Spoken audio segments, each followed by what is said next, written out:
Hello, welcome to Journeys with Jeff. Thanks for joining us again. I just wanted to give a shout out to my friends and neighbors at Court of St. James in West Hartford to say hello to everybody. And also to remind all of you folks out there that Journeys with Jeff can be seen on YouTube. If you have friends and relatives that live outside the Hartford area, we're on YouTube 24 hours, 7 days a week, forever and ever. And I want to thank you also, those of you who have called in. Thank you for your phone calls and for your requests. We have some great guests lined up for the next several months. So I want to thank you and keep in touch and give us some feedback. We want to hear from all of you. Today we have a great show, a little bit of a departure from normal. It's not so much the journey of these people that we're talking about, but they're going to address what they have discovered through their own profession of how a person's journey can affect them. And you'll find out in a couple of seconds what that's all about. I want to introduce three guests. First of all, Catherine Cordo-Mergens. To my right here is the director of the Village of Children and Families in Hartford. Catherine, nice to have you with us. Thank you. And also we have Dr. Ashley Doran, child and adolescent psychiatrist at the Village over here, Ashley. And Dr. Jennifer Lusa, and she is the Senior Director of Intensive Services at the Village of Family and Children. And they're all, as you can see, they're all expert practitioners, and they have worked with children and adults who have experienced a pretty high degree of trauma. And they're here to hopefully educate all of us and inform all of us how any person experiences adverse experiences especially during their formative years, how it affects the development of the brain, and how that in turn affects our decisions and our choices that we make in life. And I think they have some very, very important information, neuroscientific research and medical research to share with us to make us all understand a little bit better of what makes we human beings collectively, what makes us tick. So I'm going to kind of hand it over to Catherine, who's graciously agreed to kind of be our narrator and steer the boat, as it were, and to share your stuff. So here we go. Catherine. Thanks, Jeff. So I guess I wanted to start out with talking about how prevalent trauma is today in society and how much research and new information is coming out into the field of trauma. So the field of trauma is a hot field right now, right? Everyone wants to be trauma informed and know about it. And a lot of it comes from a study that was started back in the 1990s called the ACEs studies. And ACEs stands for Adverse Childhood Experiences Study. And it was a study that really looked at, with two doctors, one from Kaiser Permanente and one from the Center for Disease Control, and looked at what is the correlation between bad things that happen to children in their childhood and how that then impacts them as adults, how that impacts their health and their functioning. So how could something like my father was violent toward my mother, physically violent toward my mother, how could that affect heart disease for me as an adult, or that I have a shortened lifespan, or that I have COPD? But what this research study found was that there's a high correlation between the number of bad things that happen in childhood and quite a few health and social and emotional levels of functioning as an adult. So the more bad things that you have happen, the more likely you are to have things like depression, anxiety, heart disease, COPD, early life, shorter life expectancy, those kind of things. So it's more like you're talking about laws of probability now. Mm-hmm. And it really boils down to the simple fact that the more adverse a person's environment is, their probability of struggling and having problems as an adult increases. Exactly. It's really it's a simple concept, but it's very, very profound. It's very profound. It's really at the point, given the level of trauma in society, where it's really like a public health epidemic at this point in time. But it does not have to be a defining factor of a person's life. And that's one of the reasons that we're all here, is to talk about the prevalence of trauma, and that there are things that can mitigate those factors so that those health problems and those kind of things don't have to happen. So education is really a big part of a person's healthy lifestyle. Let's talk about some of those factors that can mitigate.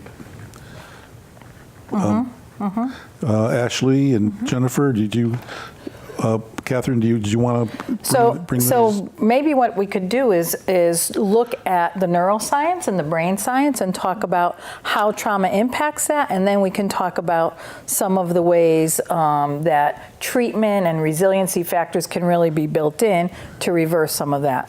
Absolutely. So the trauma response really comes out of something that we already have very naturally.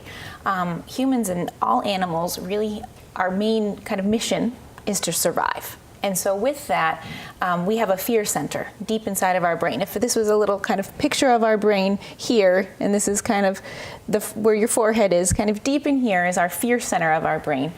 And that processes lots of information that comes in instantaneously. So sights, sounds, smells, and it tells you danger. And what the main outcome of that is it gets your body ready to defend itself, to either run away from danger or to fight. And so that's something that's inherent in us and is a very good and helpful reaction.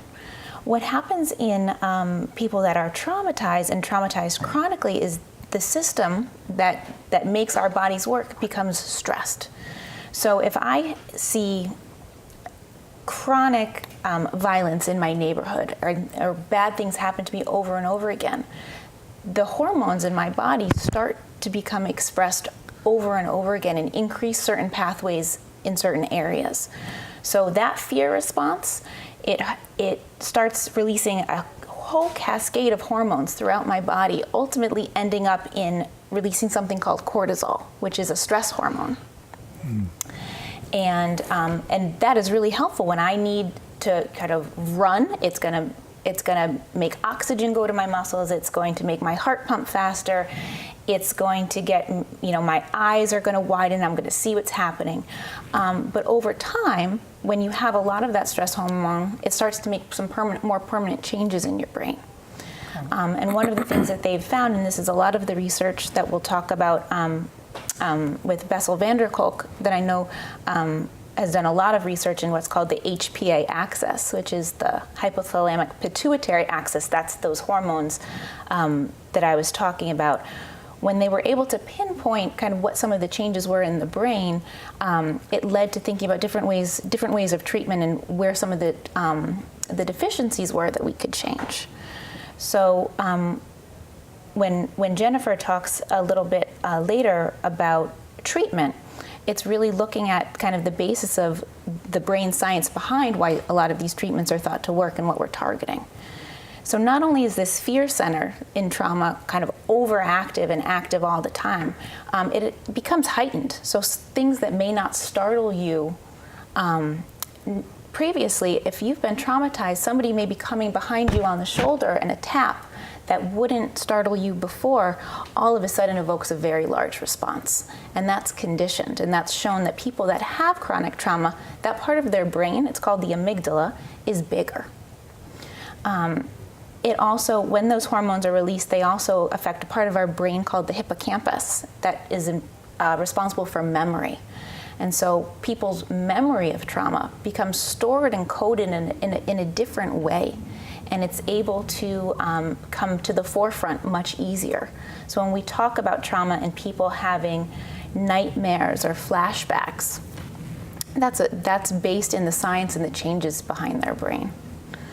And I think the last piece that I wanna highlight, and Dr. Lusa, my colleague, will talk about kind of what trauma looks like in different parts of development, but children undergo a very rapid period of growth in their brain very early on. So between birth and the age of 3, about 80% of your brain has become developed.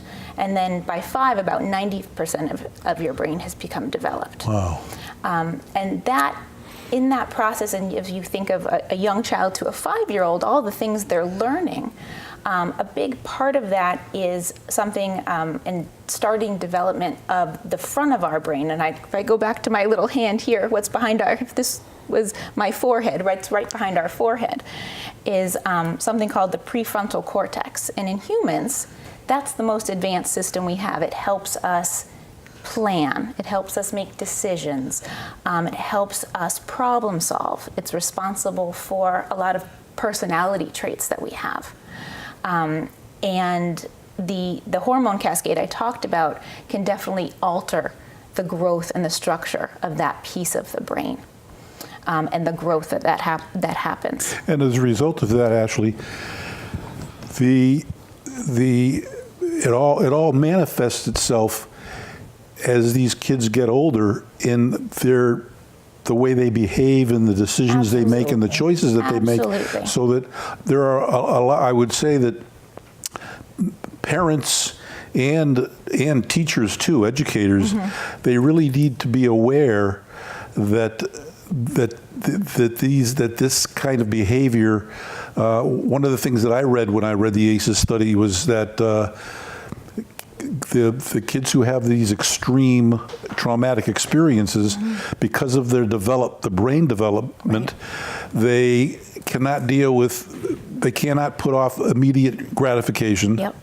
They act very, very impulsively, so that prefrontal cortex does not really mediate the impulses from the amygdala. Exactly. And is that important for teachers, for just the human beings in general? Is that important for us to understand that? Absolutely, because if you could say, why is somebody reacting that way? This was a very minor, a minor thing. They have no idea what that person's experience, that they're hardwired to be able to have that reaction. I'm going to give credit to a wonderful clinician I work with, Nicole Sir.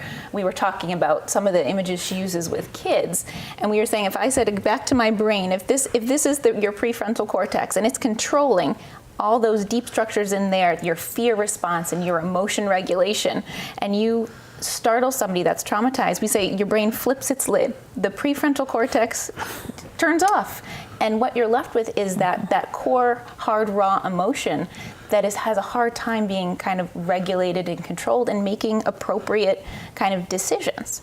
Where if you imagine like a toddler in a grocery store doesn't get the lollipop at the stand and throws a big fit, you would think somebody that's a little bit older, because they've had that growth of their brain to mature, they don't respond the same way.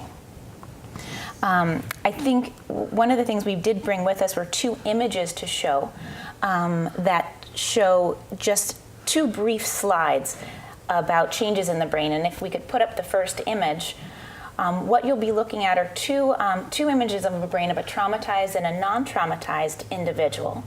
The brain on the left-hand side is a normal brain, and you'll see colors in this slide, and the colors indicate increased activity, and where it's red is the most activity.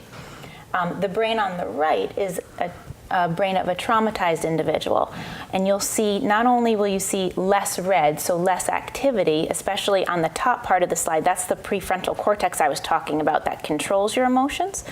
You also see a lot more darkness and blackness, and that's a decrease in overall kind of brain volume that happens when exposed to levels of chronic stress.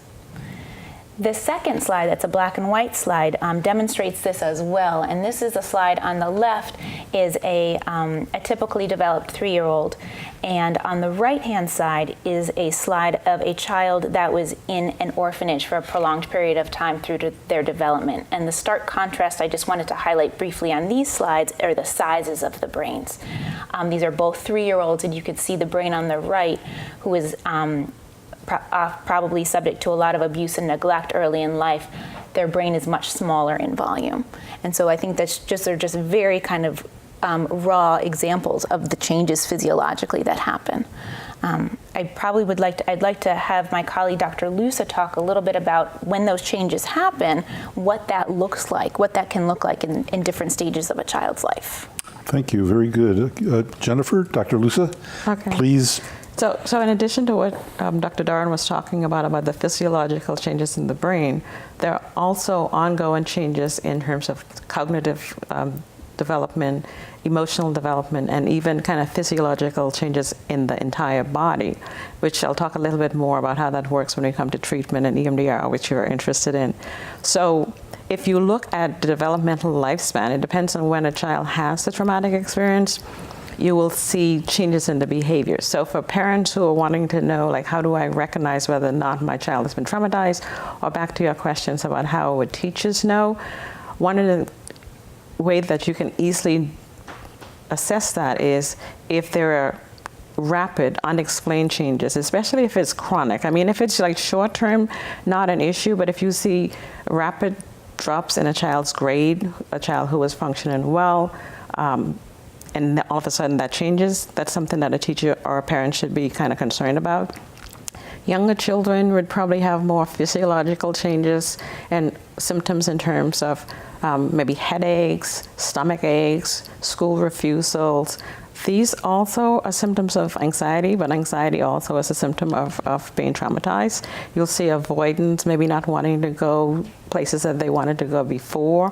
So with children, you see more of a regression or change in behaviors to a former age level. And with adolescents, you see more of like escapist behavior, which includes like maybe running away, using substance, using drugs, change in peer relationship, whereas previously you would see children who had one set of peer group and then all of a sudden there's a change. Sometimes there's a change in clothing, which is very drastic and very different from what they had before. You also see maybe self-injurious behavior, cutting behaviors. You may see a client that's where my brain went, a child or an adolescent who is much more avoidant, isolating, staying in their room, not wanting to get involved in family activities. So you see those changes in behaviors. Also, some of the changes you may want to be listening for as a parent or a teacher is, like I say, changes in terms of beliefs about themselves. Once children have been traumatized, they start to feel like I'm not good enough, I cannot trust anyone, the world is not a safe place. You'll see, again, the symptoms in terms of the anxiety, irritability, depression. So you see a variety of changes. It's physiological, like I mentioned before. It's a negative belief or outlook on themselves in the world. It's, what did I miss? I forgot. It's physiological changes, like I mentioned. And you see it also in terms of the interpersonal relationships. That's what I wanted to say. You will see a change in the interpersonal relationship. Jennifer, let me ask you a question. Is it fair to conclude, at least one of the conclusions that one could take from this, that, I mean, we all are, I think we all have our egos. We like to think that we have more free will and more choices than maybe we really have. But would it be fair to say that because of the experiences and the development of the brain, that a lot of kids, and probably affects all of us to a certain degree, that kind of takes away their ability to make, that they really have the freedom of choice, as it were? Does that impacts that? Because I think a lot of us in the mainstream population are pretty much think that, look, the reason that you are behaving the way you do, or the reason you are in the situation you're in, it's a result of your decisions and your choices, and you made some bad ones, and it's all on you. I mean, there's some truth to that, right? They did make the decisions, but weren't those decisions kind of like more compulsory. They were compelled by their wiring, their neurochemistry? Well, I think that, but I think what you're probably trying to say is that their decision today is influenced by their experience of yesterday. So someone who would have had a different experience, who is confronted with the same event today, will react differently. And the reason why is because the experience of yesterday is continuing to influence how a person responds to today's situation. Okay, you think that's fair? That's a fair statement to make? I do. You all agree? Absolutely. Jen, you often talk about this person is in their trauma brain, right? Right. Can you Well, expand on that a little bit? Well, I think similar to what Dr. Doran talked about how a person responds when they're in this heightened state of fear.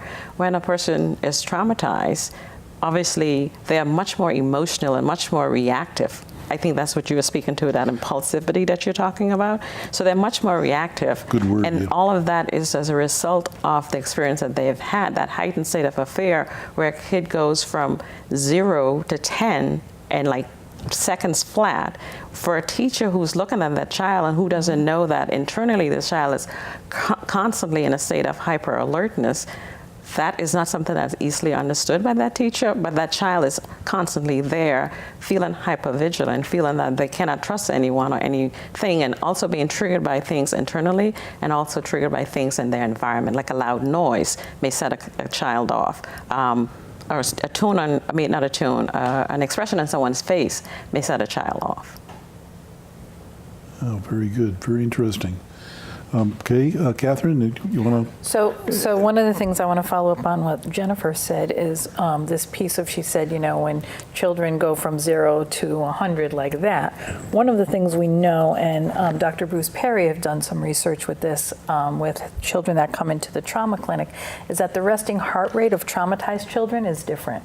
And so many times, what he found in his studies is that for boys, their resting heart rate at a certain age is higher when there's been trauma that's been experienced, and for girls it tends to be lower. So what that says to us is for children, when something like this happens, and we say they went from 0 to 100, these children don't start at 0, they're already at 70. So that click to 100 doesn't take more than something like this, right? Wow. I know in one of the trainings I was doing, I was working with a group, and one of the clinicians talked about, I had a child on my caseload who would react when he heard ice cubes tinkling in a glass, and he would have a trigger for that. And so when she found out more about it, it was because he was raised in a family where his father was an alcoholic. And so whenever he would hear those ice cubes go in the glass, he knew it was going to be a bad night, right? So he could be out at lake compounds and somebody's putting ice cubes in a container and he hears that, and all of a sudden he's triggered. He might be on a field trip and now he's having a behavioral response. So the importance of really knowing someone's history and knowing what's behind the behavior can lead to more of that compassion versus that judgment of what you were talking about that's a very important distinction to make. Judgmental versus compassion, and I would just hope that learning what these ladies have to share with us tonight, or today, whatever time of day it is that you're watching this, that it might make you understand a little bit better, and as a result, be a little bit more compassionate. I'd like to ask Jennifer if you would. We've talked a lot about causes and conditions. Let's talk a little bit briefly. We only have a few minutes left about methodologies out there that practitioners such as yourself, experts, can apply to help these people transcend or rise above these horrible circumstances that they're in. You might want to just start off with the EMDR. I know that's a major approach these days. Could you elaborate a little bit on that, Jennifer? Well, you're right. EMDR is a major approach, eye movement, desensitization, reprocessing. And so the way it works in a nutshell is that the brain information is stored maladaptively in the brain, like Dr. Doran talked about. And so what happens is you're trying to stimulate the brain in a way that experience is reprocessed. That's what we call it. And with the reprocessing, a client is able to look at themselves differently in terms of their beliefs about themselves, the negative feelings that they constantly have, the emotional or physical distress that's in their bodies, and just their relationship with others. They're also able to look at that experience through a new light. So even though the experience is still traumatizing, it doesn't have those other heavy effects on them. And so it does not influence their decision making anymore. It does not influence their intrusive thoughts. Their nightmares go away. So it's EMDR, I love it because it's one of those user-friendly, safe, non-intrusive. Person can go for treatment using EMDR, and they can resolve a really heavy-duty experience without having to talk about it out loud. EMDR stands for what, Jennifer?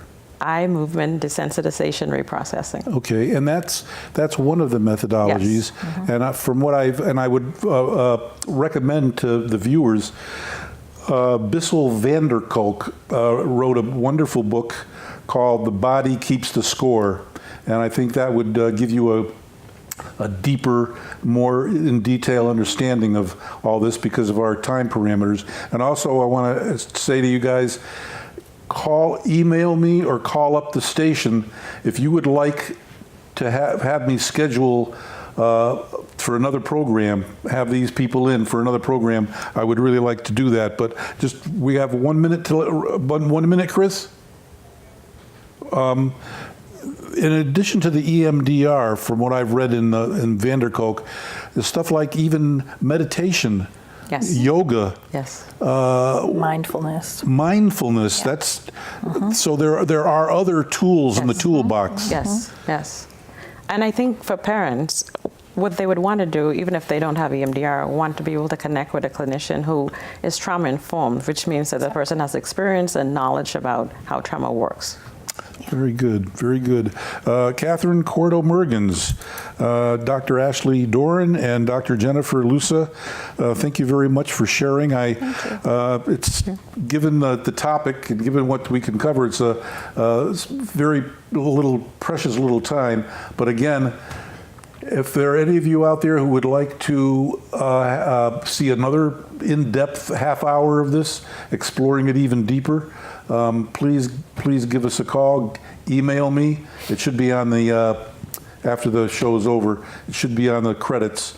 So I want to thank you ladies again for coming. Thank you for Thank you for having us. We do have another, actually we're going to do another half hour with these ladies and two other people who you guys have met before, Iran Nazario and Dan Blanchard.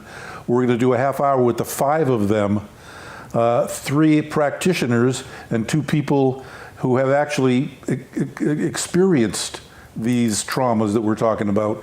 So we're going to do that in another half hour, and thanks again for tuning in. Till next time, Journeys with Jeff. Take care.